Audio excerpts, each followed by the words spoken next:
ಭಾರತೀಯ ಪಾಸ್ಪೋರ್ಟ್ಗಳಲ್ಲಿ ಬಳಕೆದಾರರ ವೈಯಕ್ತಿಕ ವಿವರಗಳನ್ನು ಬಹಿರಂಗಪಡಿಸುವ ಮಾಹಿತಿಗಳು ಇನ್ಮುಂದೆ ಇರೋದಿಲ್ಲ. ಹೊಸದಾಗಿ ನೀಡಲಾದ ಪಾಸ್ಪೋರ್ಟ್ಗಳಲ್ಲಿ ಬಳಕೆದಾರರ ವಿಳಾಸ ಇರೋದಿಲ್ಲ. ಇದಕ್ಕೆ ಬದಲಾಗಿ ಪುಟದಲ್ಲಿರುವ ಬಾರ್ಕೋಡ್ ಅನ್ನು ಸ್ಕ್ಯಾನ್ ಮಾಡಿ ಅಧಿಕಾರಿಗಳು ಮಾಹಿತಿಯನ್ನು ಪಡೆಯಬಹುದಾಗಿದೆ. ಸಿಂಗಲ್ ಪೇರೆಂಟ್ ಇಲ್ಲವೇ ವಿಚ್ಛೇದಿತ ದಂಪತಿಗಳ ಮಕ್ಕಳಿಗೆ ಒದಗುವ ಸಂಕಷ್ಟಗಳನ್ನು ನಿವಾರಿಸಲೆಂದು ಪೋಷಕರ ಹೆಸರುಗಳನ್ನು ತೆಗೆದುಹಾಕಲಾಗುತ್ತೆ. ಇದರೊಂದಿಗೆ ಪಾಸ್ಪೋರ್ಟ್ಗಳ ಬಣ್ಣದಲ್ಲೂ ಕೂಡ ಪರಿವರ್ತನೆಗಳಾಗಿದ್ದು, ರಾಜತಾಂತ್ರಿಕರು ಕೆಂಪು ಪಾಸ್ಪೋರ್ಟ್ಗಳನ್ನು ಹೊಂದಿದ್ರೆ ಸರ್ಕಾರಿ ನೌಕರರು ಬಿಳಿ ಮತ್ತು ಇತರರು ನೀಲಿ ಬಣ್ಣದ ಪಾಸ್ಪೋರ್ಟ್ಗಳನ್ನು ಹೊಂದಿರ್ತಾರೆ.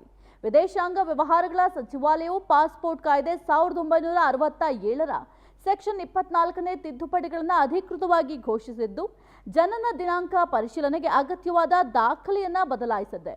ಇನ್ನು ಅಧಿಕೃತ ಗೆಜೆಟ್ನಲ್ಲಿ ಪ್ರಕಟವಾದ ದಿನಾಂಕದಿಂದ ಈ ಎಲ್ಲಾ ಬದಲಾವಣೆಗಳು ಜಾರಿಗೆ ಬರಲಿದೆ. ಈ ಬದಲಾವಣೆಗಳ ಜೊತೆಗೆ ಸರ್ಕಾರವು ಅಂಚೆ ಕಚೇರಿ ಪಾಸ್ಪೋರ್ಟ್ ಸೇವಾ ಕೇಂದ್ರಗಳ ಸಂಖ್ಯೆಯನ್ನು ವಿಸ್ತರಿಸಲು ಯೋಜಿಸಿದೆ.